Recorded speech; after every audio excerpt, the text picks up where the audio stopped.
오늘 마태복음 5장 21절부터 마지막 절까지 말씀인데, 우리가 그동안에 마태복음 5장 1절부터 지금 7장까지가 5장부터 7장까지가 산상보훈인데, 지금 산상보훈에 대한 말씀을 같이 나누고 있습니다. 그래서 5장 3절에서 12절까지 그래서 8개의 복에 대하여서 주시는 말씀을 나눴었고요. 그 다음에 빛과 소금에 대한 말씀, 그리고 바리새인과 서기관들의 의보다 예수님의 제자들의 의가 더 나아야 된다라고 하는 말씀까지 해가지고 5장 20절까지 말씀을 나눴어요.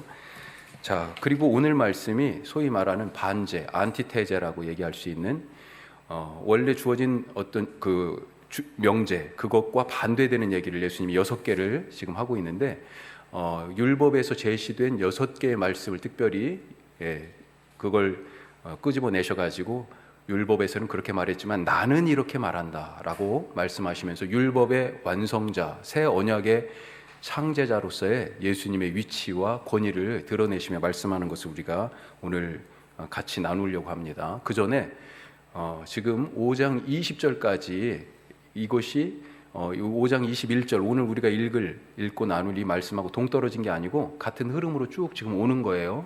그 부분을 다시 한번 살펴보죠. 12절까지가 팔복이라고 소위 얘기하는 5장 3절에 보면 마음이 가난한 자, 심령이 가난한 자는 복이 있나니 천국이 저희 것이며, 이런 말씀으로 이 첫 번째 복이 시작하죠. 이 팔복의 이 복, 이 천국의 복을 누리는 사람이 누구냐? 한마디로 하나님을 닮은 사람이다 라고 하는 것입니다. 팔복에 나오는 그 마음이 가난한 자, 애통하는 자, 긍휼히 여기는 자, 의를 위하여 그 의에 대한 부분, 그 다음에 마음이 청결한 자, 이게 다 사실은 하나님과 관계된 얘기예요. 그래서 하나님의 성품이 그 안에 그 팔복에 나타나고요.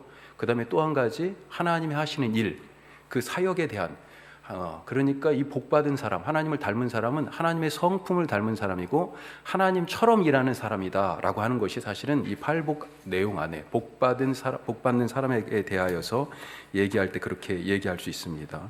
자, 마지막에도 이것은 사실은 이 5장 마지막에도 우리가 오늘 제목이 너희도 온전하라예요. 너희도 온전하라인데 그렇게 오늘 말씀이 끝나요. 이것이 사실은 5장 시작할 때 팔복에서 하나님을 닮은 사람이 복 있는 사람이다라고 하는 것처럼 마지막에 너희도 온전하라라고 하는 말씀으로 5장이 끝나는데, 이 온전하라는 말의 의미도 사실은 뭐냐면 하나님을 닮는다라고 하는 뜻이에요. 우리가 도덕적으로, 윤리적으로, 법적으로까지 우리가 온전할 수 있습니까? 저도 사실 딱지 엄청 떼봤어요.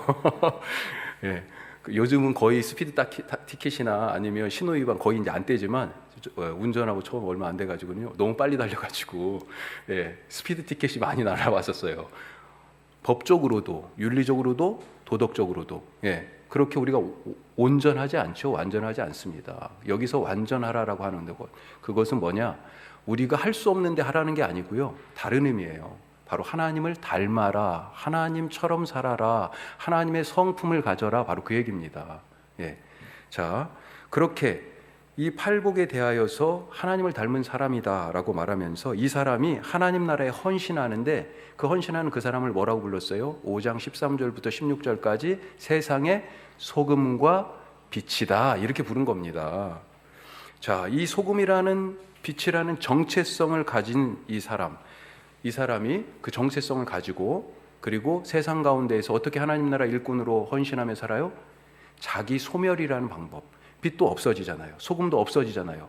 예수님이 십자가에서 결국은 보여주신 자기 죽음, 자기 소멸이라는 방법으로 하나님 나라에 헌신한다라고 하는 것입니다. 자, 이렇게 천국에 속한 하나님의 자녀, 이 사람은 예수님의 제자라고 이제 부를 수 있죠. 이 예수님의 제자 혹은 하나님의 자녀인 이 사람들은 옛 언약이 아닌 새 언약을 따르게 되어 있다 하는 것입니다. 자, 새 언약이 있어요. 예레미야 31장 말씀인데 제가 한번 읽어볼게요. 여호와의 말씀이니라, 보라 날이 이르리니 내가 이스라엘 집과 유다 집에 새 언약을 맺으리라. 자, 그 말씀 뒤에 또 이런 말씀이 있습니다. 예레미야 31장 33절 말씀 같이 읽어요. 그러나 그날 후에 내가 이스라엘 집과 맺을 언약은 이러하니 곧 내가 나의 법을 그들의 속에 두며 그들의 마음에 기록하여 나는 그들의 하나님이 되고 그들은 내 백성이 될 것이라. 여호와의 말씀이니라. 이게 무슨 말씀이에요? 그날에 내가 새로운 말씀을 주겠다, 새로운 언약을 주겠다, 새 언약을 주겠다는 겁니다. 이 새 언약, 옛 언약은 어디에 써 있었어요? 어디에요? 옛 언약은 어디에 써갖고 모세가 내려왔습니까? 하나님 써주신 거죠. 돌판에 새겨졌죠. 그런데 새 언약은 어디에 쓰여집니까? 그렇죠. 신비라고 예전엔 돼 있어요. 마음판, 신비. 돌비가 아니고요, 석비가 아니고 신비, 마음판에. 예, 그런데 마음판에 어떻게 새겨져요? 성령으로 말미암아. 자, 말씀 한번 보십시오. 에스겔에게도 이 새 언약의 말씀을 약속하세요. 같이 읽습니다. 또 새 영을 너희 속에 두고 새 마음을 너희에게 주되 너희 육신에서 굳은 마음을 제거하고 부드러운 마음을 줄 것이며 또 내 영을 너희 속에 두어 너희로 내 율례를 행하게 하려니 너희가 내 규례를 지켜 행할지니라. 율례, 규례, 새로운 율례와 새로운 규례예요. 그것을 어떻게 해요? 내 영을 너희에게 부어서 새 마음 가진 사람의 마음판에 하나님의 새 율법, 새 말씀을, 새 언약을 주시겠다라고 하는 것입니다. 이것이 무엇을 통해서요? 성령을 통해서. 거기 성령 써주시고. 자, 따라서 옛 언약을 특징 지을 수 있는 말이 뭐냐? 예, 저희가 수요일 날은 이렇게 성경 공부처럼 지금 진행하고 있습니다. 옛 언약을 특징 지을 수 있는 건 뭐냐면요, 예수님 그걸 엄청 비판하셨죠. 가식적이다, 위선적이다. 이걸 다른 말로 얘기하면 형식주의라고 얘기할 수 있겠습니다. 옛 언약의 형식주의를 신봉하는 그 바리새인들의 그런 의보다, 야, 나는 11조 드렸어, 나는 예배 잘 드리고 있어, 야, 나는 한 주일에 2번씩 금식하고 있어, 나는 구제에도 빠짐없고 봉사활동도 열심히 하고 있어, 뭐 이런 거죠. 이런 율법을 형식적으로 지키는 이런 바리새인들의 의, 그것을 넘어서야 되죠, 예수님의 제자들은. 그래서 그 넘어서는 의가 어디에 나와요? 마음에서 우러나는 순종, 마음에서 우러나는 그 순종으로 새 언약을 지키며 사는 제자들, 이 사람들은 뭘 추구해요? 바리새인들이 갖고 있는 형식적인 의보다 더 나은 의, 써주세요. 더 나은 의를 추구하며 살게 된다라고 하는 것입니다. 자, 그게 17절에서 20절에 있는 그런 말씀이에요. 더 나은 의로 살아라. 바리새인과 서기관들의 의보다 더 나은 의를 가지고 살아야지, 빛과 소금이라며 팔복을 받은 그런 사람들이라며 그렇게 얘기하시는 거죠. 자, 그러면서 그것에 대한 더 나은 의의 삶에 대하여서 구체적으로 지금 예를 이제 오늘 말씀에서 들어주시는 겁니다. 6가지를 들어서, 야, 옛 언약의 율법을 따라서는 이렇게 살았지, 하지만 새 언약의 창제자인 바로 예수님이죠. 나는 이렇게 말한다 라고 하면서 말씀 자체이신 바로 예수님이 이 원래 하나님이 주셨던 구약의 그 옛 언약의 말씀이 무슨 뜻인지를 정확하게 알려주시는 거죠. 자, 보겠습니다. 오늘 우리가 그래서 이것이 6가지 형식으로 되어 있어요. 6가지가 있는데 크게 두 부류로 나눌 수가 있습니다. 자, 1, 2, 6 반제는 뭐냐면 긍정하고 확증하는, 그러니까 옛날에 이렇게 말했지, 맞아, 그거 맞는데 진짜는 그것보다 이거야, 그거에 더 나아가서, 이런 의미입니다. 자, 조금 이따가 그건 더 살펴보죠. 예를 들면 이런 거예요. 살인하지 말라, 맞다, 살인하지 말아야 돼. 그런데 진짜 살인하지 말라고 하는 말의 의미가 뭐냐? 욕하고 친구들을 비하하는 것, 친구에게 분노하는 것, 그것도 사실은 살인한 거야, 이렇게 지금 더 긍정하면서 더 확증시켜주는 거죠. 그런 방식으로 1, 2, 6 반제에 대해서 말씀하시고, 3, 4, 5 반제에 대해서는요, 이혼에 대하여 너희가 이러이러하다라고 들었지만 이혼하지 마라고 이렇게 얘기하시는 겁니다. 그 틀렸어, 이런 방식으로 얘기해요. 무효화하고, 부정하고 무효화, 무효화라고 써주세요. 그거 틀렸다고 무효시켜 버리시는 거죠. 그러면서 본래의 의미를 알려주신다. 긍정의 방법으로 본래의 의미를, 부정의 방법으로 원래의 의미를 그렇게 알게 해주십니다. 자, 6가지가 있어요. 살인, 그 다음에 간음, 또 이혼, 그리고 맹세, 복수, 그리고 원수 사랑, 이 6가지가 있는데 오늘 되는 데까지 한번 해볼게요. 자, 우선은 우리 말씀을 한번 읽어봐야죠. 그래도 우리 요즘 성경은 이렇게 단락이 이렇게 딱딱 나눠져 있어서 보시면 그 단락단락마다 살인부터 나와요. 그 다음에 간음, 이혼 이런 순서로 나오는데 이 6개의 반제를 가지고 하나님 예수님이 이렇게 말씀하신 거구나. 본래의 뜻을 우리가 한번 잘 살펴보면서 새 언약의 일꾼으로 어떻게 살아가야 할 것인지 잘 마음속에 우리가 은혜를 받고 도전을 받길 바랍니다. 자, 21절부터 저와 여러분이 한 절씩 교독하겠습니다. 옛사람에게 말한 바 살인하지 말라. 누구든지 살인하면 심판을 받게 되리라 하였다는 것을 너희가 들었으나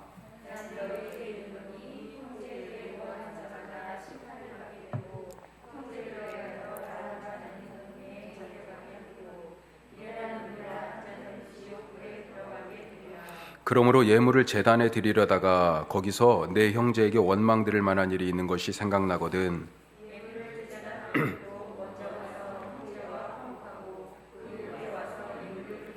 너를 고발하는 자와 함께 길에 있을 때에 급히 사화하라. 그 고발하는 자가 너를 재판관에게 내어주고 재판관이 옥리에게 내어주어 옥에 가둘까 염려하라.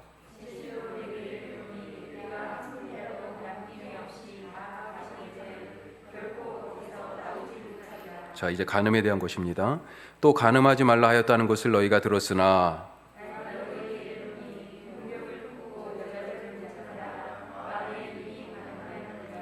만일 내 오른 눈이 너로 실족하게 하거든 빼어버리라. 내 백체 중 하나가 없어지고 온 몸이 지옥에 던져지지 않는 것이 유익하며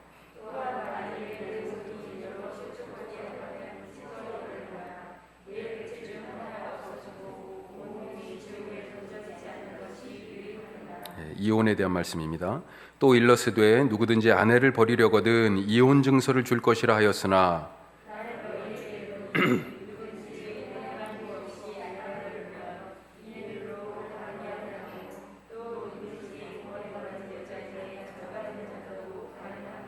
맹세에 대한 말씀입니다. 또 옛 사람에게 말한 바 헛맹세를 하지 말고 내 맹세한 것을 주께 지키라 하였다는 것을 너희가 들었으나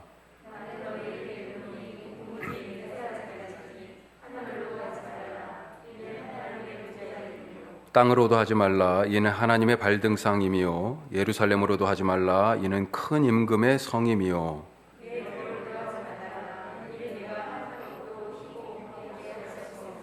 오직 너희 말은 옳다 옳다 아니다 아니라 하라. 이에서 지나는 것은 악으로부터 나느니라.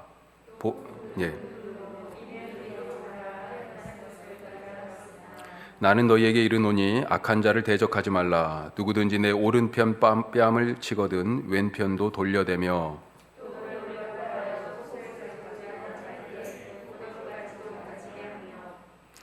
또 누구든지 너로 억지로 오리를 가게 하거든 그 사람과 심리를 동행하고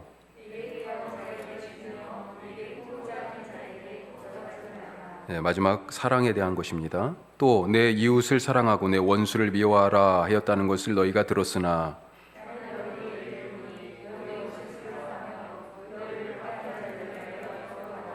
이같이 한즉 하늘에 계신 너희 아버지의 아들이 되리니 이는 하나님이 그 해를 악인과 선인에게 비추시며 비를 의로운 자와 불의한 자에게 내려주심이라.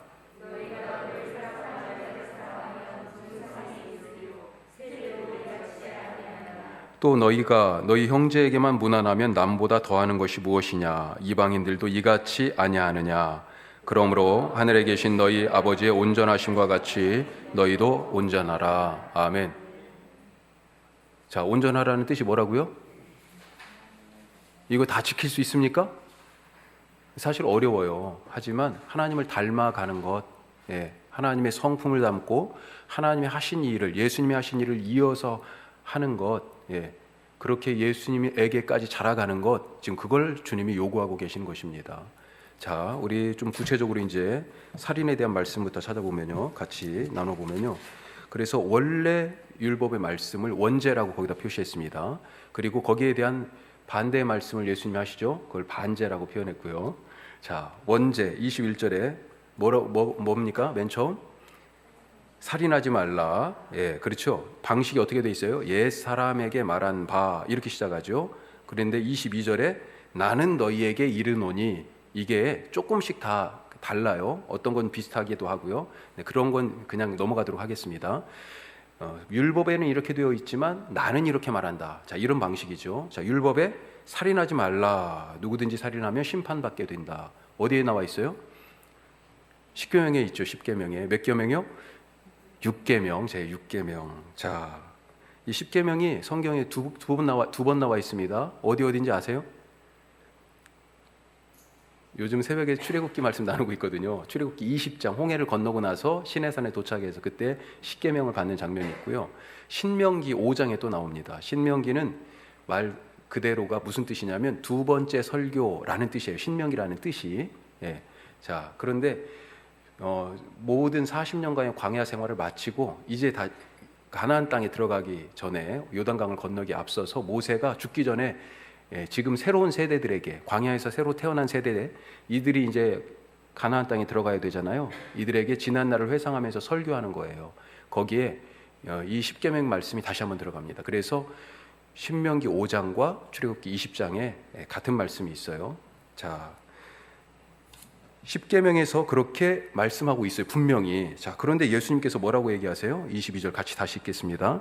나는 너희에게 이르노니 형제에게 노하는 자마다 심판을 받게 되고 형제를 대하여 라가라 하는 자는 공회에 잡혀가게 되고 미련한 놈이라 하는 자는 지옥불에 들어가게 되리라. 무섭죠 지금.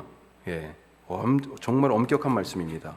자, 그 말씀 거기 한번 써주시기 바랍니다. 자, 노하면 분노를 얘기하죠. 화를 내면 심판을 받게 되고 라가라 하면 공회에 잡혀가게 되고 미련한 놈 그러면 지옥불에 들어가게 된다. 자, 이걸 하나씩 좀 더 살펴보면 분노 이게 지금 서로 병렬적으로 돼 있어요. 그렇죠? 분노하고 그 다음에 라가라고 말하는 것과 미련한 놈 이게 지금 같은 것으로 취급되고 있습니다. 예, 결과가 다 똑같아요. 사실은 다 결국은 심판을 받게 된다. 지옥의 심판을 받게 된다. 이런 얘기죠. 자, 라가라고 하는 것이 무슨 뜻이냐? 자주 들어보셨죠? 라가. 이게 아람 말입니다. 아람. 히브리어 아니에요. 예수님이 아람어도 가끔 쓰셨는데 원래 거기에 그때 당시에 이 쓰던 사람들의 기본적 언어는 히브리어라기보다는 아람어 방언이라고 그렇게 얘기가 더 돼요. 그래서 이 아람어가 어떤 흔적들을 갖고 있냐면 신약 성경에 보면 엘리 라마 사박다니 이게 아람어예요. 달리다굼, 에바다, 예, 이런 말씀들이 사실은 아람어죠. 자, 라가라고 하는 것도 그들이 평상시에 그냥 늘 쓰던 말 중에 속어다. 그런데 무슨 뜻이냐? 텅 비었다 이런 뜻입니다. 텅 빈. 그러니까 라가라고 얘기하면 야 이 골빈 놈아, 그 다음에 이 멍청한 놈아 뭐 이런 뜻이라고도 볼 수 있겠어요. 넌 머릿속에 든 게 없어 뭐 이렇게 얘기하는 거 이거 다 지금 같은 얘기예요. 미련한 놈, 어리석은 자 그런 뜻이죠. 같은 의미라고 볼 수 있습니다. 자, 이것과 형제를 향하여 분노하는 것, 화를 내는 것 이게 지금 다 같이 취급되고 있어요. 자, 공회에 잡혀간다 그랬습니다. 여기서 공회는 우리가 아는 유대인들의 그 최고 회의인 산헤드린을 얘기하는 게 아닙니다. 70인의 장로들이 모여가지고 유대의 중요한 의사결정을 하거나 아니면 어떤 사건에 대하여 재판하는 그런 자리가 아니에요. 그거라기보다는 지금 라가라고 야 골빈놈 한다고 지금 실제적으로 잡아다가 공회 산헤드린에 끌고 가는 게 아니잖아요. 여기서 예수님이 얘기하는 이 공회는 바로 하나님의 재판정을 얘기하는 것입니다. 하나님의 재판정에 가서 어떤 심판을 받아요? 지옥불의 심판을 받는다. 자, 이것이 지옥불이라고 번역되어 있는데 문자 그대로는 불의 지옥입니다. 불의 지옥. 불의 지옥인데 이게 단어가 어떤 단어가 쓰였냐면 개흰놈이라는 단어가 쓰였어요. 이건 무슨 얘기냐면 이 말을 풀면 흰놈의 골짜기 이런 뜻이에요. 흰놈의 골짜기. 지옥을 개흰놈이라고 불렀는데 그때 당시에 있던 지명 중에 하나예요. 어디냐면 예루살렘이에요. 여러분들이 보실 때 이쪽이 지금 동쪽이에요. 오른쪽이죠. 예, 이 오른쪽이 성전이 있는 여기 오른쪽 끝이 절벽입니다. 이 절벽이 기드론 골짜기예요. 이 기드론 골짜기를 건너가면 겟세마네 동산 감람원이라고 하는 거기 예수님 자주 가시던데 거기가 있습니다. 자, 그런데 이 동쪽 아래로 남쪽의 서쪽, 남서쪽 이쪽 여기도 다 골짜기예요. 이 남서쪽 골짜기를 흰놈의 아들의 골짜기라고 얘기합니다. 여기서 무슨 일을 했냐면 요시야 왕이라고 구약에 히스기야 다음에 요시야 왕이라고, 나라가 이제 망하기 얼마 전에 왕인데 그래도 하나님의 마음에 아주 흡족한 왕이죠.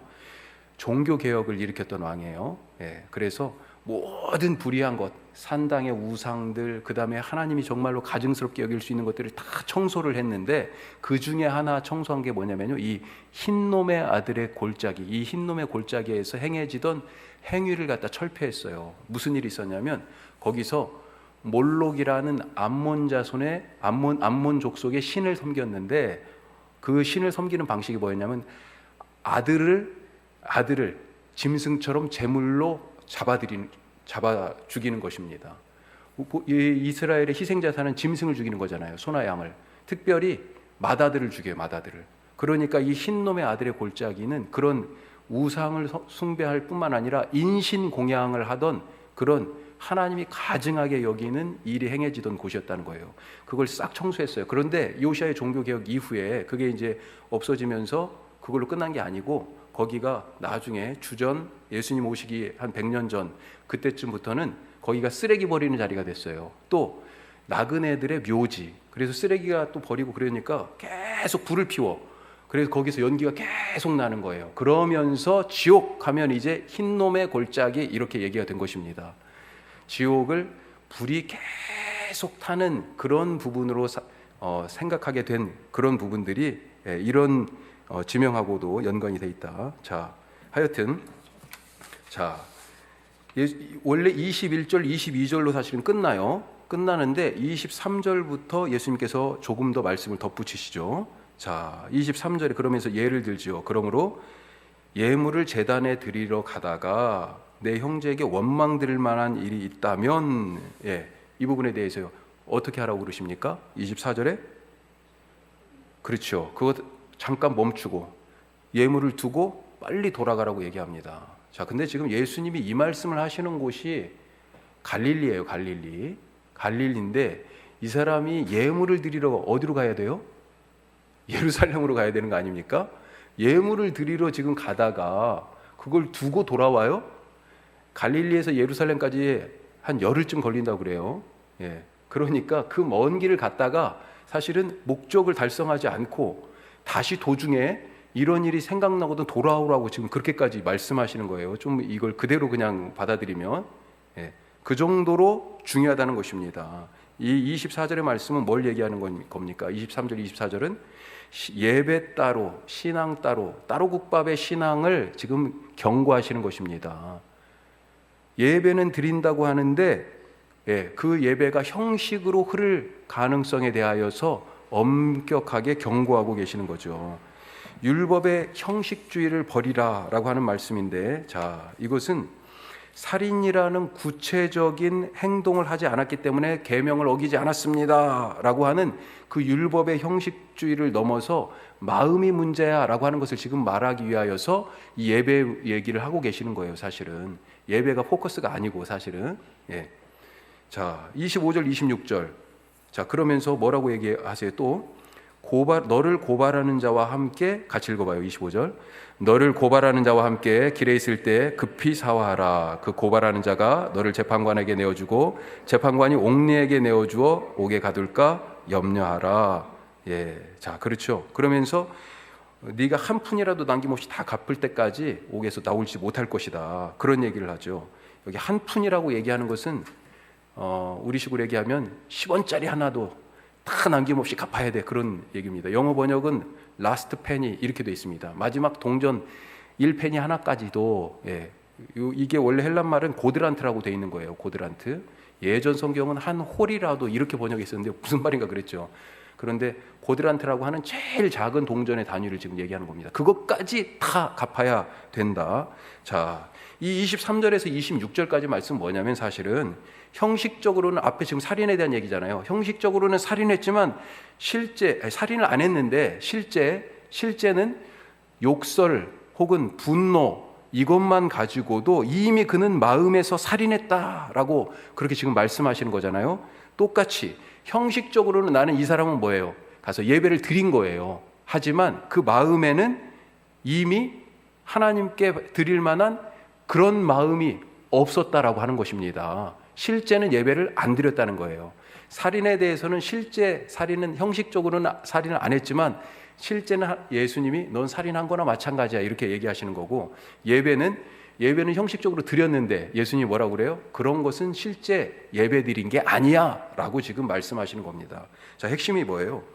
마음이라는 겁니다. 마음. 그렇죠? 마음. 자, 그러면 예배가 얘기가 나왔으니까 예배의 핵심이 뭡니까? 뭘 우리가 예배의 핵심이라고 얘기해요? 예배의 핵심이 사랑이죠. 사랑. 그 사랑이 어디서 나오는 거예요? 율법의 핵심도 사랑인 것처럼 예배의 핵심도 사랑이다라고 하는 것입니다. 자, 그런데 이 사랑이 바로 마음에서 나오는 거죠.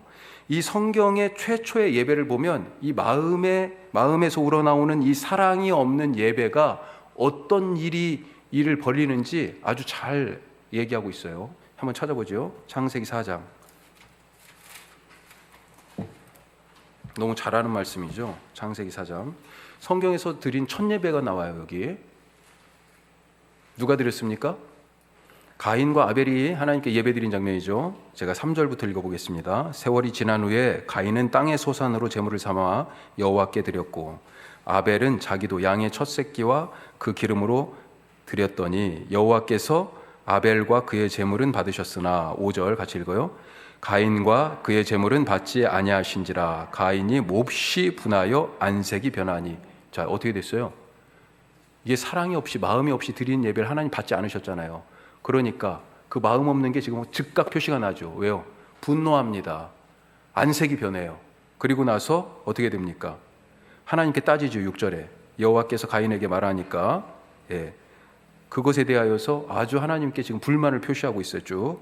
자, 그러면서 8절에 가봅시다. 8절 같이 읽어요. 가인이 그의 아우 아벨에게 말하고 그들이 들에 있을 때 가인이 그의 아우 아벨을 쳐 죽이니라. 아멘. 두려운 얘기죠. 마음이 담겨져 있지 않은 예배, 사랑이 드려지지 않은 예배, 그것을 통하여서 사실은 살인이 일어났어요. 이 분노, 그 다음에 욕설, 예배, 살인, 지금 이런 얘기들이 지금 쭉 연결되죠. 무서운 것입니다. 자, 우리는 어떻습니까? 우리에게 얼마나 많은 그런 다른 사람을 죽이는 그런 폭력의 행위가, 살인의 행위가 사실은 혹시 있지 않아요? 여기에서 이 예수님의 말씀으로만 보면 언어 폭력으로 말미암아 살인이 자행된다 그랬거든요. 어떻습니까? 세상에 나 같은 죄인이 없다라고 하는 생각이 혹시 들지 않으세요? 자, 우리 두 번째, 오늘은 여기까지만 하죠. 두 번째, 간음에 대해서. 자, 두 번째 반제 간음 27절 말씀. 자, 옛날에 율법의 말씀에 같이 읽어요. 또 간음하지 말라 하였다는 것을 너희가 들었으나. 자, 예수님이 그런데 뭐라고 말씀하십니까? 28절. 나는 너희에게 이르노니 음욕을 품고 여자를 보는 자마다 마음에 이미 간음하였느니라. 자, 이렇게 말씀하십니다. 자, 그 다음에 9절 30절은 여기에 대하여 이제 덧붙이는 예수님의 설명이에요. 자, 원래 이 간음하지 말라 10계명의 제 7번째 계명이죠. 분명하게 우리가 잘 알고 있습니다. 자, 거기에 대해서 예수님께서 간음하지 말라라고 그렇게 너희가 들었지만 나는 그 간음하지 말라라고 하는 뜻이 무엇인지 이걸 부정하는 게 아니에요. 긍정하지만 그것의 진짜 본 뜻이 무엇인지 알려줄게. 지금 그렇게 말씀하시는 겁니다. 자, 그러면서 뭐라고 말씀하세요? 음욕을 품고 여자를 보는 자마다 마음에 이미 간음합니다. 자, 그런데 제가 지금 거기 써드렸죠. 나눠드린데 뭐라고 개역 한글판. 우리가 갖고 있는 이 성경은 개역 개정판이잖아요. 지금 10년 훨씬 넘었죠. 이 성경으로 바뀐 지. 그 전에 우리가 보던 개역 한글판은 어떻게 되어 있냐면 그렇게 되어 있습니다. 여자를 보고 음욕을 품는 자마다. 뭔가 좀 다르죠. 앞뒤가 바뀌어 있는 거예요. 순서가. 근데 이게 아주 중요한 번역의 오류를 지금 수정한 겁니다. 예전 성경은 여자를 보고 나서 음욕이 생긴 걸로 되어 있어요. 그렇죠. 그런데 지금 번역은 어떻게 되어 있어요? 아예 동기부터가 음욕이라는 동기로 여자를 본 거예요. 다른 사람을. 자, 그러니까 이거 엄청나게 지금 큰 차이가 있는 겁니다. 자, 여기에서 여자라고 번역된 이 단어는 결혼한 여자예요. 남편이 있는 여자. 예. 우리가 그냥 여자라고 그렇게 써놔도 유부녀라고 정확하게는 그렇게 번역을 했어야 되는데, 예. 자, 그러면서 음욕을 품고 보았는데 그것이 이미 행위를 한 것과 같다라고 그렇게 지금 말씀하는 거죠. 즉 무슨 말입니까? 몸과 마음이 분리되지 않은 하나다라고 얘기하고 계시는 것입니다.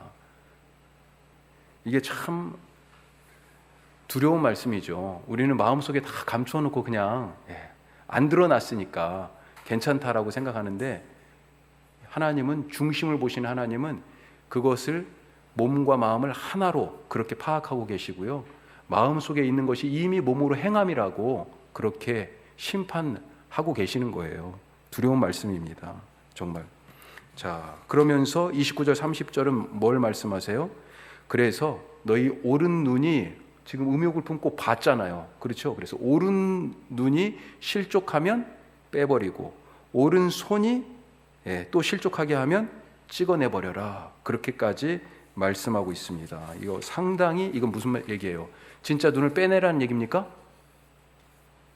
진짜 눈을 빼내라는 얘기예요?